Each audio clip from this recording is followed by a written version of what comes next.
শুভ সকাল বন্ধুরা, কেমন আছো? আশা করি যে যেখান থেকে আমার ভিডিও দেখছো অনেক ভালো আছো, সুস্থ আছো। আসানসোল থেকে আমি অর্পিতা, তোমাদের অর্পিতা, আবার একটা সুন্দর ব্লগ নিয়ে চলে এসেছি। আজকের ব্লগটা একটা ছোট্ট ব্লগ, আশা করি তোমরা সম্পূর্ণ ভিডিওটা দেখবে। তো বন্ধুরা, শীতকাল মানেই হচ্ছে রং বেরঙের ফুল আর সবুজ সবুজ শাকসবজি। বুবলার বাবা সকাল সকাল দুধ আনতে গিয়ে দেখো নিয়ে এসেছে অনেকগুলো লাউ পাতা। শীতকাল মানেই কিন্তু ভর্তার রেসিপি অনেক থাকে, তাই না? তার মধ্যে কিন্তু একটা শ্রেষ্ঠ ভর্তা হচ্ছে লাউ পাতার ভর্তা। আজকে বানাবো হচ্ছে লাউ পাতার ভর্তা। আর কালকে ভিডিওতে তোমরা দেখেছিলে এই আমলকি আর পুরভরা লঙ্কা আচার বানিয়েছিলাম, তো সেগুলো এখন রোদে বের করে দিচ্ছি। যদিও এখন তো রোদ আসেনি, তবুও উঠোনে নামিয়ে দিলাম, কারণ কাজের ফাঁকে আবার ভুলে যাব, সেই জন্য। আর এই দেখো, এটা হচ্ছে আমলকির আচারটা। এটাও না খুব টেস্টি হয়েছে খেতে, জানো। এটা এখন থালার মধ্যে আমি একটু হাজিয়ে নেবো, তারপর কিন্তু শিশিতে ভরে দেবো। তো চলো, এগুলো এখন নামিয়ে দিলাম।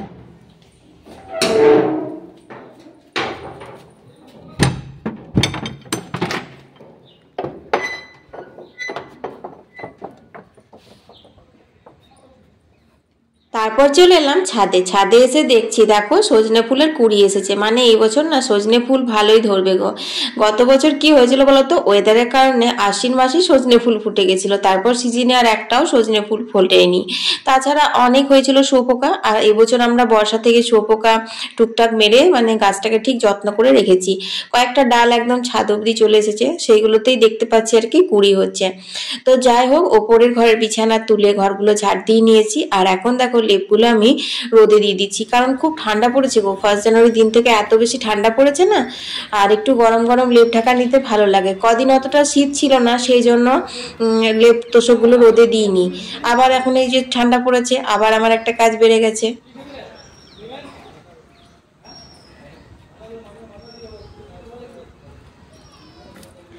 তো চলো, লেপ তোষকগুলো তো রোদে দেওয়া হয়ে গেল। আর ছাদের রোদটাতে এত আরাম লাগছে না, মনে হচ্ছে না যে নিচে যাব, কিন্তু কি করব, নিচে তো যেতেই হবে। তো দেখো এখন নিচে চলে এসেছি। আর এই লাউ পাতাগুলো তোমরা দেখলে সকালবেলা আমি এই গামলার জলে ভিজিয়ে রেখেছিলাম।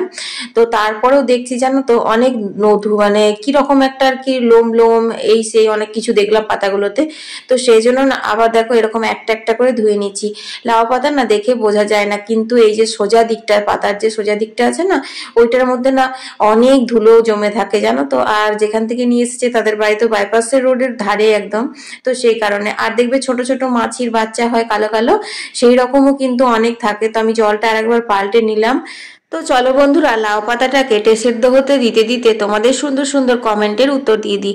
মৈত্রী লিখেছে, দিদি ভাই তোমার ভিডিও আমি রোজ দেখি, কিন্তু প্রত্যেক দিন কমেন্ট করতে পারি না। ভালো থেকো, সুস্থ থেকো। থ্যাংক ইউ সো মাচ মৈত্রী কমেন্ট করার জন্য। তুমিও অনেক ভালো থেকো, সুস্থ থেকো, ভগবানের কাছে প্রার্থনা করি। দীপান্বিতা লিখেছে, দিদি ভাই তোমার রান্নার রেসিপিগুলো আমার খুব ভালো লাগে, বিশেষ করে নিরামিষ রান্নাগুলো, কারণ আমাদের বাড়িতে অধিকাংশ দিন নিরামিষ রান্না হয়। Thank you Dipanwita. হ্যাঁ গো, নিরামিষ রান্না মানে মা তো নিরামিষ খায়, সে কারণে আমাকে নিরামিষ রান্নাটা প্রত্যেক দিনই মোটামুটি করতে হয়। তো সেই আর কি তোমাদের সাথে একটু একটু করে শেয়ার করি। থ্যাংক ইউ দীপান্বিতা এত সুন্দর কমেন্ট করার জন্য। পরের কমেন্টটি হচ্ছে রজাক বাংলাদেশ থেকে লিখেছে, দিদি ভাই তোমাদের দেশে রান্না বান্নার রেসিপিগুলো আমার খুব ভালো লাগে, তোমার ভিডিও অনেক ভালো লাগে। থ্যাংক ইউ রজাক দাদা ভাই এত সুন্দর কমেন্ট করার জন্য। এর পরের কমেন্টটি হচ্ছে বাবলি চ্যাটার্জি লিখেছে, বুনু তোমার ভিডিও আমি রোজ দেখি, কিন্তু প্রত্যেকদিন রিপ্লাই করতে পারি না, সময়ের খুব অভাব। থ্যাংক ইউ বাবলি দিদি ভাই এত সুন্দর কমেন্ট করার জন্য।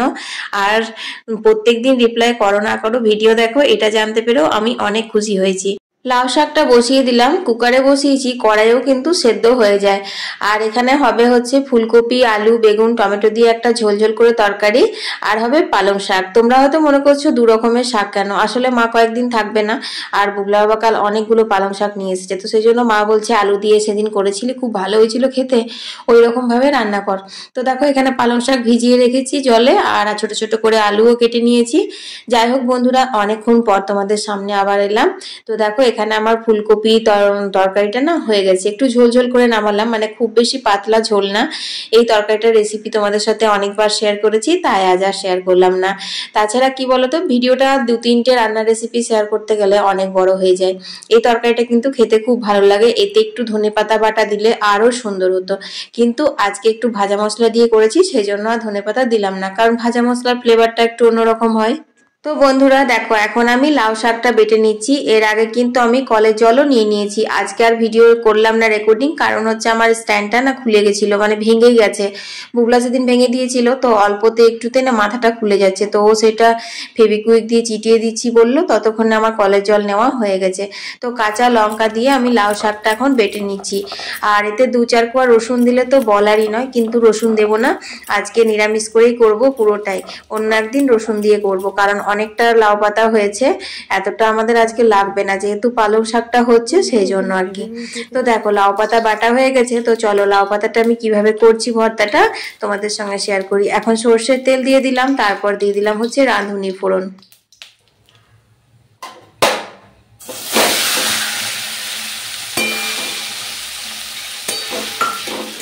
রাঁধুনি ফোড়ন দেওয়ার পর দেখো আমি লাউ শাকটা দিয়ে দিলাম, আর এটা একদম শুকনো শুকনো করে ভাজা ভাজা করব। এরপর দিয়ে দিলাম হচ্ছে স্বাদ মতো নুন আর অল্প একটু হলুদ, কারণ হলুদ না দিলে কিন্তু শাক রান্না করতে নেই। তো দেখো এখন এটা আমি শুকিয়ে নিচ্ছি। তো রাঁধুনি ফোড়ন দিয়েছি সেই কারণে রসুনের যে আমি রসুন দিইনি সেটা বোঝাই যাচ্ছে না, কারণ রাঁধুনির গন্ধটা কিন্তু খুব ভালো যায় লাউ শাকের সঙ্গে। তো দেখো এখন একদম শুকনো শুকনো করে নামিয়ে নিলাম লাউ পাতার ভর্তা। তো বন্ধুরা আমার তো এটা খুব প্রিয়, আমার সাথে সাথে আমাদের বাড়িতে সবার এটা খুব প্রিয় হয়ে গেছে এখন। তোমাদের কার কার ভালো লাগে লাউ পাতার ভর্তা অবশ্যই কিন্তু আমাকে কমেন্ট করে জানিও।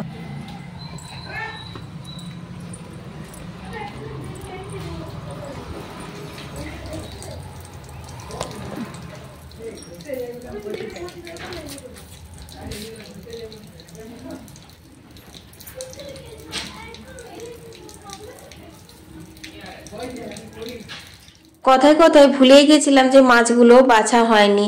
আজকে চারা পোনার আচার দিয়ে টক করব। চারা পোনাগুলো এনে ফ্রিজে রাখা ছিল, তো সকালবেলায় বের করেছিলাম ঠান্ডা ছাড়ানোর জন্য। তারপর দেখছি ও বাবা এগুলোতে কানকোগুলো মানে আছেই, ওগুলো সব ছাড়িয়ে নিলাম। আর আঁশ ছাড়ানো ছিল, অল্প একটু আঁশ ছিল। এই জায়গাটা আমাদের খুব খসখসে জানো তো, এখানে একটু ঘষে দিলে না খুব ভালো ছোট মাছগুলো পরিষ্কার হয়। তো সেটাই এখন করে নিচ্ছি। আর ওইদিকে দেখতে পাচ্ছ বিড়ালটা চলে এসেছে, ওকে ওই কানকোগুলো তারপর রানী পুটুরি যা যা বেরোচ্ছে ওগুলোকে একটু খেতে দিয়ে দিলাম। মাছের গন্ধ পেলেই না ওরা আর কোথাও থাকবে না। সঞ্চিতা দাস কমেন্ট করেছে ফেসবুকে যে দিদি ভাই তোমার সাথে তো তোমার বিড়ালটাও ভাইরাল হয়ে যাচ্ছে। হ্যাঁ গো সত্যি কথা, কি বলতো ডেইলি ব্লগার তো, এবার মাছ ধোয়া, ঘরের কাজ করা, জল নেওয়া, যেখানে আমি রেকর্ডিং করি এই পায়ে পায়ে ঘুরঘুর করতেই থাকে। তো ওর তখন ফটো তুলছিলাম, তখনও ও জানো তো এই পিছন দিকে দাঁড়িয়েছিল, ওটা আমি লক্ষ্যই করিনি। তো যাই হোক ফটোটা ভালো এসেছিল তাই তোমাদের সাথে শেয়ার করেছিলাম। তো বিড়ালও আমার সাথে সাথে ভাইরাল হয়ে যাচ্ছে এই আর কি। তো চলো হয়ে গেল মাছ বাছা, এবার মাছটাতে আমি নুন হলুদ মাখিয়ে নেব।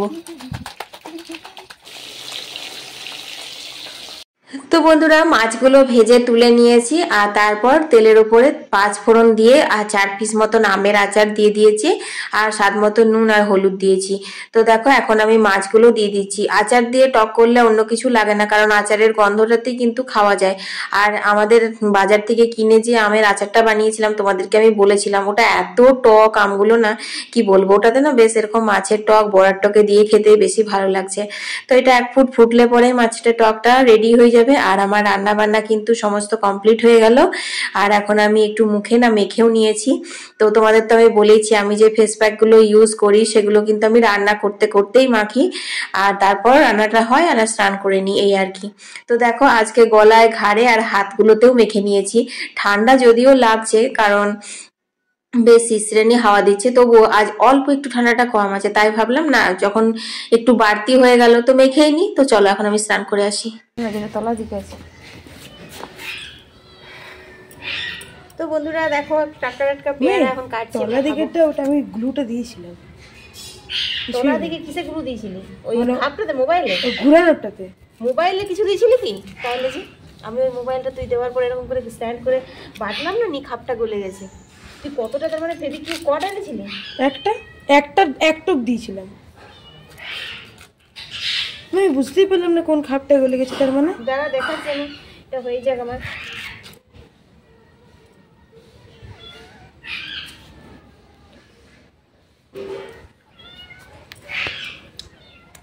খুব মিষ্টি। ভাত খেয়ে বুঝলা ওগুলো ভালো করে ভাজ করে তুলবি গরম গরম লেপগুলো। বালি শুদ্ধ তুললে বালি শুদ্ধ শুকিয়ে যাচ্ছে, বন্ধ কর।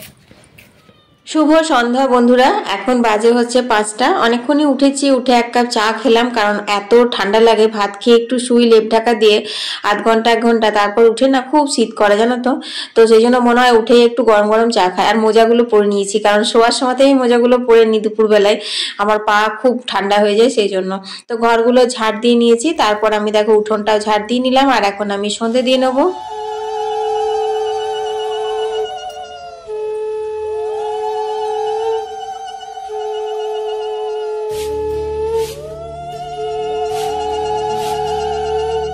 এসো মা লক্ষ্মী, বসো মা লক্ষ্মী, থাকো মা লক্ষ্মী ঘরে ঘরে।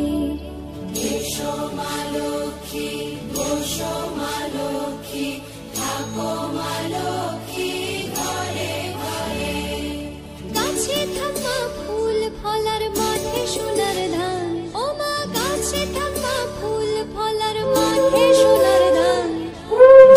ভাতে বেঁচে থাক মা তোমার সন্তান, ও মা তোমার সন্তান।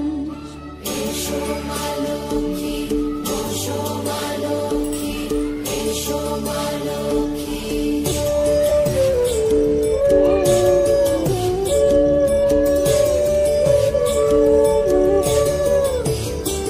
দীপ জ্বলে সাজে 7 বাজে তোমার বাহনে, পুষ্প অর্ঘ্য আদি দেই মা তোমার চরণে, ও মা তোমার চরণে। যে বানারে পূজে তোমায়, যে বাজন স্বরে, যে বানারে পূজে তোমায়, যে বাজন স্বরে। তুমি মাতার মনোবাঞ্ছা দাও পূর্ণ করো, ও মা দাও।